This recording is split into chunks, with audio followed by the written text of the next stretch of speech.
नमस्कार, आप देख रहे हैं सुरागीलाल न्यूज चैनल का उत्तराखंड बुलेटिन और मैं हूं आपके साथ उनसिला फातिमा। आए नजर डालते हैं आज की फटाफट खबरों पर। बारात के खाने से फूड पॉइजनिंग, 60 से अधिक लोग बीमार, कई लोग अस्पताल में भर्ती। देहरादून में आपदा प्रबंधन को लेकर कार्यशाला का हुआ आयोजन। उत्तराखंड में अगले 3 जून तक बारिश का येलो अलर्ट जारी। उत्तराखंड कैडर की IPS अधिकारी रचिता जुयाल ने दिया इस्तीफा। रुद्रपुर के पहाड़गंज निवासी ट्रक चालक का शव झारखंड के रांची में वाहन के पीछे लोहे के एंगल से लटका मिला। उत्तराखंड के उधम सिंह नगर में बांग्लादेशी महिला के मिलने पर पुलिस में हड़कंप।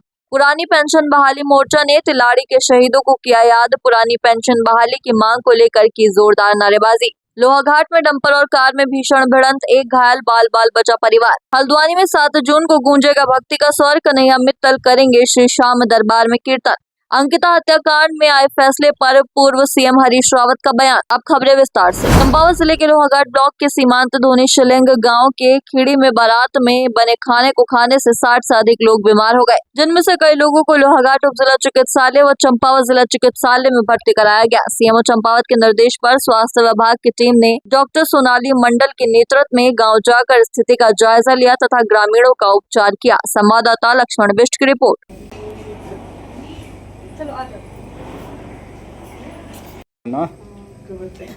हाँ, ये गांव सिलिंग और तो खिड़ी में ये संज्ञान में आया था कि कुछ शादी में कुछ खाने से दिक्कत हुई है, तो रात से ही लोग केस आ रहे थे, तो मेरे संज्ञान में आ गया था।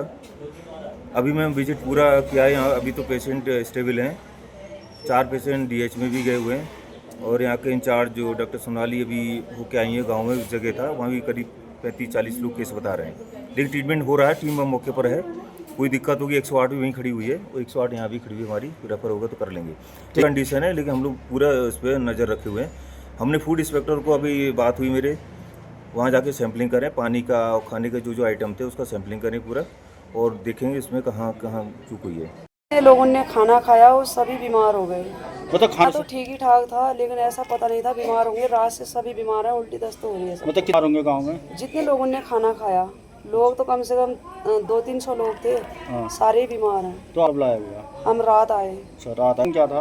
और शादी थी कल, प्रीति भोज था। अच्छा, प्रीति भोज में खाना खाया? हाँ। तो रात में 7-8 बजे से। अच्छा, तो अभी तो 10-12 लोग आए हैं, बाकी लोग आ रहे हैं। अच्छा, अरे मतलब इसमें ही रहा आपको? हाँ, उल्टी दस्त बहुत हो रहे हैं, पेट में दर्द ज्यादा हो रहा है। अच्छा, आपका खिड़ी? अच्छा, मतलब हो रही है इसमें?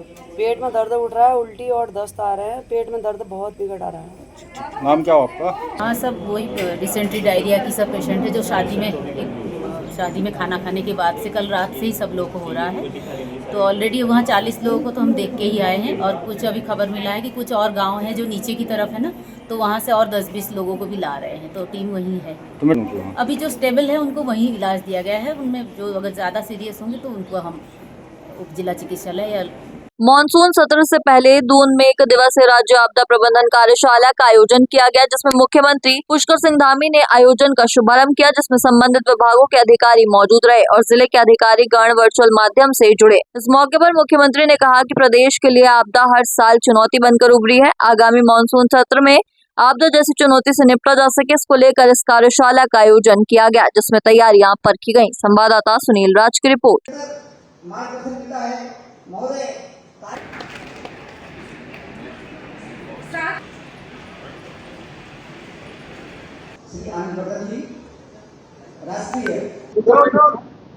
सर, मानसून की तैयारी से पहले आज संगोष्ठी का आयोजन किया गया। सारी एजेंसीज इसमें हैं। किस तरह की तैयारी आप देखते हैं, क्या कुछ कहेंगे इस पर?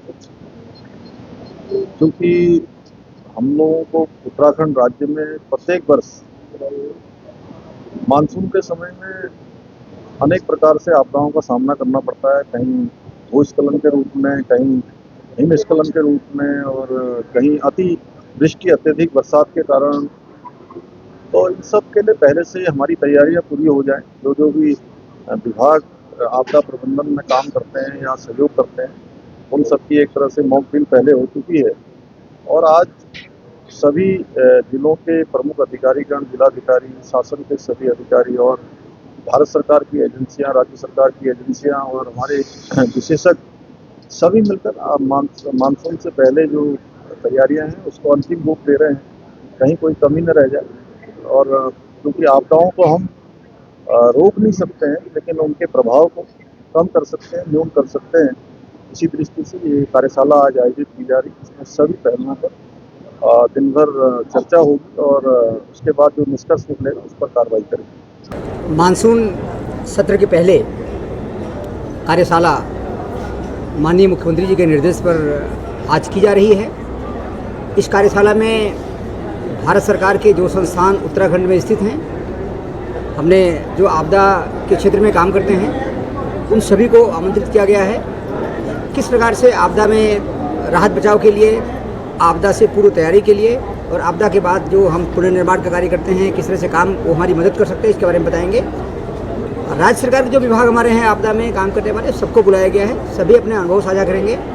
इसके साथ साथ हमने जिलाधिकारियों से भी कहा है, सभी जिलाधिकारी वीसी के माध्यम से अपने 30-40 वरिष्ठ अधिकारियों के साथ में प्रतिभाग कर रहे हैं। डिस्ट्रिक्ट लेवल पे और तहसील लेवल पे और ब्लॉक लेवल पे जो हमारे अधिकारी हैं जो आपदा के क्षेत्र में काम कर रहे हैं, सब कर रहे हैं। लगभग 1200 से 1500 लोग आज ऑनलाइन जुड़े हुए हैं। लगभग 200 लोगों का रजिस्ट्रेशन यहाँ हुआ है, वो लोग जुड़े हुए हैं। इसके माध्यम से हम लोग प्रयास ये करेंगे कि जो बेस्ट प्रैक्टिसेज हैं, जो हम काम करने का है हमारा तरीका, हमारे काम में क्या कमियां हैं, किस तरह से बेहतर सुझाव आएंगे, किस तरह से सुधार कर सकते हैं, उसके बारे में चर्चा की जाएगी। और चर्चा करने के बाद फिर जो सुझाव आएंगे उसके अकॉर्डिंग हम कार्रवाई करने के लिए सभी से रिक्वेस्ट करेंगे। प्रयास होगा कि सबके सहयोग से, आप लोगों के सहयोग से हम आपदा प्रबंधन के क्षेत्र में बेहतर काम कर सकें। बिल्कुल, अभी 4 से 5 दिन अगर देख रहे हैं तो बारिश ठीक ठाक मिलती रहेगी। आप ये कह सकते हैं कि अनेक जगहों तक हल्की से मध्यम तो मिलेगी। और इक्का दुक्का अगर कल से मैं बात करूं 3-4 दिन जो है, तो जो अंदर के डिस्ट्रिक्ट है, खासकर पिथौरागढ़ है या बागेश्वर है, तो इक्का दुक्का जगह वहाँ पे भारी वर्षा भी मिल सकती है। साथ ही आप देखेंगे कि इस दौरान जो है आप देख रहे हैं कि जैसे दिन में धूप अच्छी निकल रही है, फिर रात को एक्टिविटी हो जा रही है, तो आप देखेंगे कहीं कहीं जो इंटेंस स्पेल है, इस तरह की भी इक्का दुक्का जो चीज़ें हैं वो पहाड़ों में देखने को मिलेगी, जिसमें कि विद इन आवर जो है 3-4 सेंटीमीटर रेन मिल जाती है। तो वो कहीं ना कहीं थोड़ी दिक्कतें करती है। तो उस चीज़ का ध्यान रखना कि जब थंडरस्टॉर्म एक्टिविटी या इस तरह का है तो लोगों को चाहिए कि उस समय जो है सेफ जगह पे रुके, और जब ऐसी एक्टिविटी ख़त्म हो जाती है तो आगे बढ़ सकते हैं लोग। इसी तरह आप देखते हैं कि गाढ़ गदरों में फिर जल स्तर बढ़ जाता है एकदम, तो ऐसी जगह भी खड़े ना हो। तो यही प्रिकॉशन अभी ज़रूरत होगा। 3-4 दिन बारिश तो है, तो इस तरह की एक्टिविटी है। फिर आप देखेंगे उसके बाद 5 तारीख से देखें तो थोड़ी एक्टिविटी कम होने वाली है, करीब 5-6 डेज के लिए, और 10-11 के बाद फिर वो बढ़ेगी। तो जी, इनको हम प्री मानसून शावर मान सकते हैं या अभी टाइम लगेगा थोड़ा? नहीं, बिल्कुल ये pre monsoon shower type activities है, क्योंकि आप देख रहे हैं कि जो है मॉइस्चर लेवल अभी काफ़ी बड़ा है और साथ में फिर जो हीटिंग भी हो रही बीच में, तो उसकी वजह से जो शावर्स है बड़े अच्छे मिल रहे हैं। वो बिना अच्छी मॉइस्चर को सब चीज़ नहीं हो सकती। तो मॉइस्चर लेवल अच्छा बढ़ा हुआ है, तो इस तरह की एक्टिविटी जो मिलेंगी, और प्री मानसून शावर ही है। और जो मानसून है वो भी आप देख रहे हैं कि करीब करीब बिहार तक उसके पहुंचने की संभावना 1-2 दिन में। उसके बाद यहाँ तक पहुंचने में मैं कहूँगा कि अभी 8 से 10 दिन लग जाते हैं। तो मैं कहूँगा कि यही है कि 10 तारीख के बाद जो है जो मानसून है यहाँ आने की उसकी संभावना बनी। उत्तराखंड में अगले 3 जून तक बारिश का येलो अलर्ट जारी किया गया है। तेज हवाओं के साथ बिजली चमकना व कहीं कहीं भारी बारिश की संभावना जताई गई है। मौसम विभाग ने राज्य के अधिकांश हिस्सों में येलो अलर्ट जारी किया है, जबकि पिथौरागढ़ और बागेश्वर और नैनीताल में कहीं कहीं पर भारी बारिश की संभावना जताई गई है। संवाददाता सुनील राज की रिपोर्ट।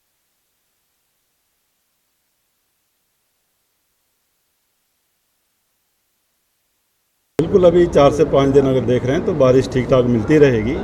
आप ये कह सकते हैं कि अनेक जगहों तक हल्की से मध्यम तो मिलेगी। और इक्का दुक्का अगर कल से मैं बात करूं 3-4 दिन जो है, तो जो अंदर के डिस्ट्रिक्ट है, खासकर पिथौरागढ़ है या बागेश्वर है, तो इक्का दुक्का जगह वहाँ पे भारी वर्षा भी मिल सकती है। साथ ही आप देखेंगे कि इस दौरान जो है आप देख रहे हैं कि जैसे दिन में धूप अच्छी निकल रही है, फिर रात को एक्टिविटी हो जा रही है, तो आप देखेंगे कहीं कहीं जो इंटेंस स्पेल है, इस तरह की भी इक्का दुक्का जो चीज़ें हैं वो पहाड़ों में देखने को मिलेगी, जिसमें कि विद इन आवर जो है 3-4 सेंटीमीटर रेन मिल जाती है। तो वो कहीं ना कहीं थोड़ी दिक्कतें करती है। तो उस चीज़ का ध्यान रखना कि जब थंडरस्टॉर्म एक्टिविटी या इस तरह का है तो लोगों को चाहिए कि उस समय जो है सेफ जगह पे रुके, और जब ऐसी एक्टिविटी ख़त्म हो जाती है तो आगे बढ़ सकते हैं लोग। इसी तरह आप देखते हैं कि गाढ़ गदरों में फिर जल स्तर बढ़ जाता है एकदम, तो ऐसी जगह भी खड़े ना हो। तो यही प्रिकॉशन अभी ज़रूरत होगा। 3-4 दिन बारिश तो है, तो इस तरह की एक्टिविटी है। फिर आप देखेंगे उसके बाद 5 तारीख से देखें तो थोड़ी एक्टिविटी कम होने वाली है, करीब 5-6 डेज के लिए, और 10-11 के बाद फिर वो बढ़ेगी। तो जी, इनको हम प्री मानसून शावर नहीं, बिल्कुल ये pre monsoon shower type activities है, क्योंकि आप देख रहे हैं कि जो है मॉइस्चर लेवल अभी काफ़ी बड़ा है और साथ में फिर जो हीटिंग भी हो रही बीच में, तो उसकी वजह से जो शावर्स है बड़े अच्छे मिल रहे हैं। वो बिना अच्छी मॉइस्चर को सब चीज़ नहीं हो सकती, तो मॉइस्चर लेवल अच्छा बढ़ा हुआ है, तो इस तरह की एक्टिविटी जो मिलेंगी और प्री मानसून शावर ही है। और जो मानसून है वो भी आप देख रहे हैं कि करीब करीब बिहार तक उसके पहुंचने की संभावना 1-2 दिन में। उसके बाद यहाँ तक पहुंचने में मैं कहूँगा कि अभी 8 से 10 दिन लग जाते हैं। तो मैं कहूँगा कि ये कि 10 की तारीख के बाद जो है जो मानसून है यहाँ आने की उसकी संभावना बनी। बिल्कुल ये अच्छा सवाल आपने किया है कि इस बार जो मानसून में बोला गया और ऑल ओवर इंडिया की अगर बात करते हैं तो उसमें ये बोला गया कि जो लॉन्ग पीरियड एवरेज हमारा उसकी 106% बारिश हमको मिलेगी। तो इसका मतलब ये है कि 6% जो है नॉर्मल से ऊपर मिलेगी। तो अगर आप जो लॉन्ग पीरियड एवरेज है 87 सेंटीमीटर है तो उसका 6% निकाल लीजिए, तो उसके ऊपर इतनी करीब करीब जाने की संभावना है। और इस बात की जो प्रोबेबिलिटी है, संभावना इस बात की कि 6% ज़्यादा मिलेगी सामान्य से, तो वो जो है करीब 60% के आसपास है ना। तो इस चीज़ को समझना क्लियर वो करना ज़रूरी है। तो इस तरह की है। और उत्तराखंड में भी ये बोला गया कि यहाँ पर भी जो है 108% जो लॉन्ग पीरियड एवरेज हमारा यहाँ है उससे 108% वो रहने की उम्मीद है। उस बात की भी संभावना जो है बहुत अच्छी है, 60% के आसपास उस बात की भी संभावना है। तो आप देखते हैं हमारे ऐसे भी जो है जो नॉर्मल है वो भी काफ़ी अपना में रहता है, तो थोड़ी हायर साइड में मिलती है तो हमारे कहीं ना कहीं थोड़ी दिक्कतें तो होती है। तो ये चीज़ तो देखने को मिलेगी।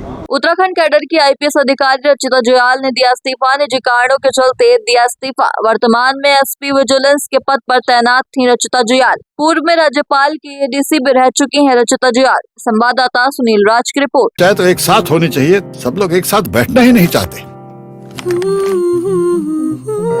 पापा, try this. लो, सब लपक लिए।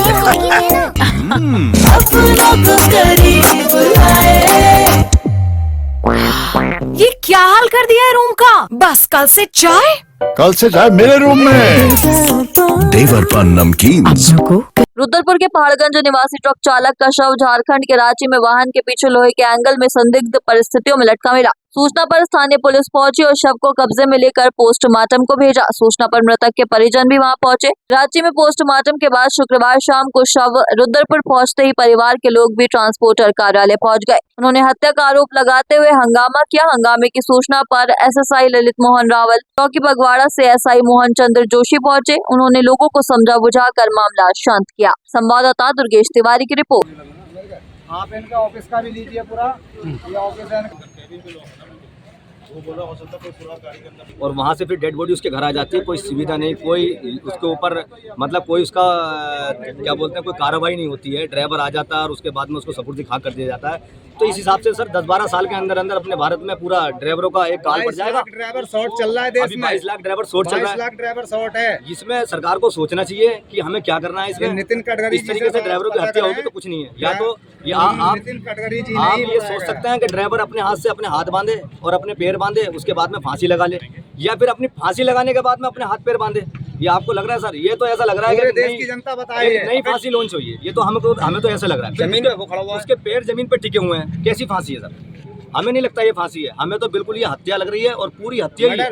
वहाँ जो लोग हैं गोदाम वाले वो बताएंगे सर। जो गोदाम वाले हैं उनकी सीसीटीवी फोटोज में निकाला जाए, पुलिस वहाँ की छानबीन करे, वो उसमें सच सामने आएगा। एक ड्राइवर साथ गया है वहाँ पे, वो ड्राइवर सच बताएगा, उसको पूरा मालूम है ड्राइवर को। उससे बात हुई, आपकी बात हुई उससे? हमारी बात नहीं हुई। वो संपर्क नहीं करेगा सर। वो गोदाम वालों से वहाँ पे है इस टाइम, ड्राइवर यहीं का ही है, रुद्रपुर का ही है, लेकिन वो उनके संपर्क में है इस टाइम। पुलिस से भी आपने बात करी? पुलिस से बात करी। यहाँ की पुलिस की बात करूँ, पुलिस से हमारी कोई बातचीत नहीं। हम लेके आए हैं सर। हम अपनी जो भी हम कार्रवाई करेंगे, हमारे जो विधायक साहब है उनके पास भी जाएंगे। यहाँ पर खड़े होने की वजह क्या थी? यहाँ पे खड़े होने की सर मालिक से बात करने आए थे कि बच्चों के जो ड्राइवर गाड़ी लेके गया था उसका ये ऑफिस है सर, बीजीएम सर। इनके पास हम बात करने आए थे कि जैसे चलिए आप, हमने मान लिया, आप भी बता रहे हैं कि वहाँ पे वो ड्राइवर रस्सी लेकर आया था, बट ड्राइवरों का रस्सी का काम तो है ही। हमारी गाड़ी में रस्सी तो होती है, हर कंटेनर पे ऊपर भी रस्सी बनती है, सबूत नहीं है, लेकिन उसमें भी एविडेंस कुछ नहीं है कि रस्सी लाते हुए दिखा रहे तो दिखाइए, चलो हमें दिखाइए आप। फिर रस्सी ला रहे तो रस्सी का तो काम है ना ड्राइवर का, रस्सी नहीं, कुछ और चीज आप बताते, पैर जमीन पे टिके हुए हैं, ये चीज पल्ला झाड़ने वाली बात है। अभी उनसे कहा आप उनके लिए क्या सहायता करेंगे, बताइए आप। कुछ भी नहीं, ड्राइवर के लिए जो प्रोसेस बात का होगा वो बात का है। अभी आप गाड़ी मालिक हो, आप उनके लिए क्या सहायता करोगे? बोले हम एम्बुलेंस का खर्चा देंगे। तो एम्बुलेंस का खर्चा तो सर हम भी लोग सब मिलकर दे सकते हैं, सारे भाई खड़े हैं यहाँ पे ड्राइवर लोग, हम 2 मिनट में उसका खर्चा दे देंगे, हम अपने पास से करके दे देंगे। लेकिन आप क्या सहायता करेंगे, आप गाड़ी मालिक। उत्तराखंड के उधम सिंह नगर में बांग्लादेशी महिला के मिलने पर पुलिस में हड़कंप मच गया। महिला के पास भारतीय आधार कार्ड भी मिला। रुद्रपुर कोतवाली पुलिस ने बांग्लादेशी महिला के खिलाफ मुकदमा दर्ज किया है। महिला ने पहाड़गंज निवासी अनवर अली से निकाह भी कर लिया। पुलिस के मुताबिक बांग्लादेशी महिला 2004 में रामपुर यूपी से जेल भी जा चुके हैं। इस समय वे जमानत पर चल रही हैं। रुद्रपुर सीओ प्रशांत कुमार ने बताया कि पुलिस मामले की जांच कर रही है। संवाददाता दुर्गेश तिवारी की रिपोर्ट।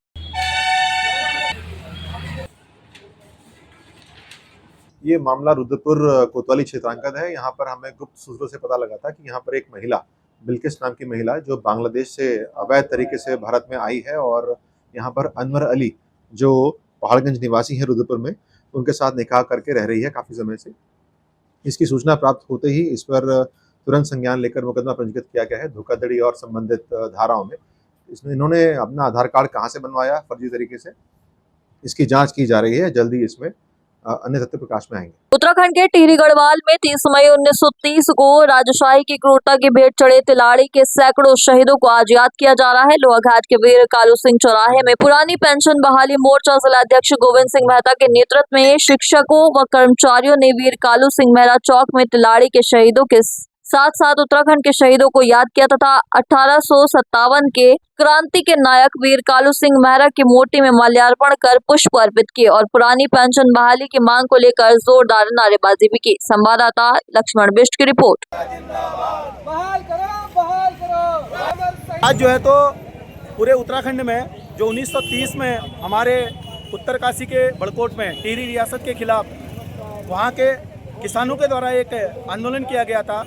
उनके द्वारा जो है तो जल, जमीन और प्राकृतिक संसाधनों के दोहन के विरोध में, तो उसमें शहीदों को, उसमें जो उस समय की टिहरी रियासत के राजा ने के सैनिकों के द्वारा उन पर जो जलियांवाला बाग वाला हत्याकांड की तरह एक निर्मम हत्याकांड हुआ था, उसके विरोध में और उन शहीदों को श्रद्धांजलि देने के लिए आज ये कार्यक्रम पूरे प्रदेश के सभी जिलों में मनाया जा रहा है। हम उन शहीदों को श्रद्धांजलि अर्पित करते हैं अपनी और अपने जनपद के भी जो है तो जो हमारे उत्तराखंड के प्रथम क्रांतिकारी और प्रथम स्वतंत्रता संग्राम सेनानी कालू सिंह मेहरा जी के जो ये चौराहा है उस पर उनकी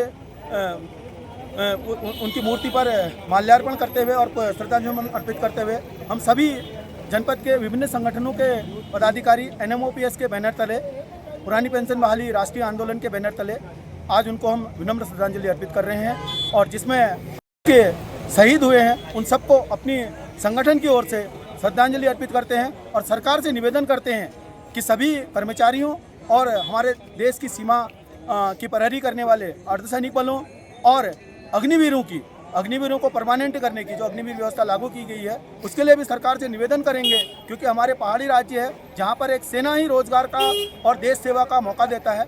हम सरकार से निवेदन करेंगे कि सभी कर्मचारियों की पेंशन लागू की जाए और उन सबके हितों का संरक्षण किया जाए। इसके लिए मैं सरकार से विनम्र निवेदन। लोहाघाट चंपावत राष्ट्रीय राजमार्ग में खूनाबोरा के पास डंपर और स्विफ्ट डिजायर के बीच आमने सामने जोरदार भिड़ंत हो गई, जिसमें कार चालक घायल हो गया तथा कार में सवार 2 लोगों को मामूली चोटें आई हैं। संवाददाता लक्ष्मण बिष्ट की रिपोर्ट। क्योंकि 112 को कॉल कर, थाने में कॉल कर रहा। हल्द्वानी आगामी 7 जून को भक्ति के रंग में रंगने वाला है, जब विख्यात कीर्तन गायक Kanhaiya Mittal MB inter college मैदान में श्री श्याम दरबार में अपनी भक्ति से भरी प्रस्तुति देंगे। इस भव्य आयोजन का शुभारंभ श्री श्याम युवा मित्र मंडल संस्था द्वारा आयोजित निशान यात्रा के साथ होगा, जिसके बाद श्री श्याम संकीर्तन महोत्सव का आयोजन किया जाएगा। इस अवसर पर भजन जगत के प्रसिद्ध नाम परविंदर पलक और विवेक शर्मा भी अपनी प्रस्तुति से श्रद्धालुओं को भाव विभोर करेंगे। संवाददाता दीपक अधिकारी की रिपोर्ट। उनका भी पहली बार कन्हैया मित्तल जी आएंगे, तो ये जो आयोजन हो रहा है बहुत ही भव्य रूप लेने वाला है आने वाले समय में और जोर शोर से की तैयारी की जा रही है। 350 वॉलंटियर्स हमने अपनी तरफ से तैयार किए और साथ ही साथ प्रशासन का पूरा सहयोग हमें मिल रहा है। तो और सुबह निशान यात्रा से इस आयोजन की शुरुआत की जाएगी और निशान यात्रा लुटरिया बाबा मंदिर से हमारे खाटू श्याम मंदिर मुखानी पर प्रस्थान करेगी और उसके बाद 7 बजे से शाम को इस आयोजन का प्रारंभ किया जाएगा और प्रभु इच्छा तक ये चलेगा। और अगले दिन 8 तारीख को सुबह 7 बजे से आरती के बाद इसका समापन किया जाएगा। आपका नाम? अर्जुन मेहरा। ग्राउंड में इसमें विश्वविख्यात कन्हैया मित्तल जी आ रहे हैं और इसके साथ साथ कन्हैया मित्तल जी के साथ साथ एक और विशेष बात इसमें ये है इस कार्यक्रम में कि जो अपना खाटू श्याम जी का जो मंदिर है राजस्थान में, उसके मंदिर के जो मुख्य पुजारी हैं महेंद्र चौहान जी भी इस कार्यक्रम में उपस्थित रहेंगे और पलविंदर पलक जी आएंगी, विवेक शर्मा जी हल्द्वानी से रहेंगे और ये हल्द्वानी में शायद बाबा की कृपा से पहला ऐसा कार्यक्रम होने जा रहा है जिसमें कन्हैया मित्तल जी आएंगे। तो आपके चैनल के माध्यम से मैं समस्त जनता से ये निवेदन करना चाह रहा हूँ कि ज़्यादा से ज़्यादा संख्या में इस कार्यक्रम में पहुँचे और पूर्ण के भागी बने। कार्यक्रम 7 जून को है, MB ग्राउंड हल्द्वानी। चाहे तो एक साथ होनी चाहिए, सब लोग एक साथ बैठना ही नहीं चाहते। पापा ट्राई दिस। लो सब लपक लिए।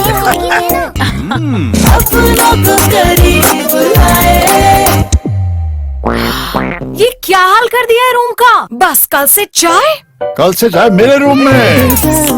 देवर पान नमकीन। अंकिता भंडारी हत्याकांड को लेकर आज कोर्ट से आए फैसले के बाद जगह जगह से प्रतिक्रियाएं सामने आ रही हैं। हल्द्वानी पहुंचे पूर्व मुख्यमंत्री हरीश रावत ने अंकिता भंडारी हत्याकांड में तीनों आरोपियों को उम्र कैद और अर्थदंड लगाए जाने को न्यायिक फैसला बताते हुए कहा कि अभी ईश्वरीय फैसला आना बाकी है, क्योंकि आज तक उस वीवीआईपी का पता नहीं चल पाया जिसके लिए पूरी साजिश रची गई थी। संवाददाता दीपक अधिकारी की रिपोर्ट। और मैं तो सबके लिए इसीलिए मैंने कहा मैं बूढ़े के तौर पर खास रहा हूँ ताकि सहारा। और आज लोकतांत्रिक अधिकारों की सुरक्षा के दृष्टिकोण से महत्वपूर्ण दिन है क्योंकि पत्रकारिता दिवस है, लोकतंत्र के प्रहरियों के का दिवस है आज। तो आपको तो मैं बधाई देता हूँ। और अंकिता हत्याकांड में न्याय हमको मिला है।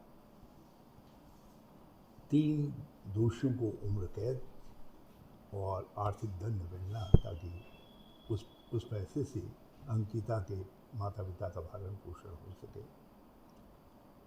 ये न्याय ने व्यवस्था की है। मगर हम ईश्वरीय न्याय की भी प्रतीक्षा कर रहे हैं। सारा उत्तराखंड उस वीआईपी को न्याय के दरवाजे पर लाना चाहता है, कोर्ट की चौखट पर लाना चाहता है, जिसके लिए सारे उत्तराखंड में आवाज़ मिली थी कि वो वीआईपी कौन जिस पर सत्ता है मौन। और अंकिता के माता पिता ने भी उस वीआईपी का कुछ उल्लेख किया है। जिस शैतान की हवस बुझाने के लिए अंकिता के इनकार के बाद उसके प्राण लिए गए, तो उसको हम ईश्वरीय न्याय की प्रतीक्षा कर रहे हैं कि वो व्यक्ति भी दंडित हो। और 2017 में कांग्रेस महिला सम्मान के मामले को प्रमुखता से उठाएगी और जिस तरीके से बलात्कार की घटनाएं बढ़ रही हैं, महिला उत्पीड़न की घटनाएं बढ़ रही हैं, 9 हिमालयी राज्यों में हम सबसे आगे खड़े हैं महिला अत्याचार के मामले में, वो चिंताजनक है।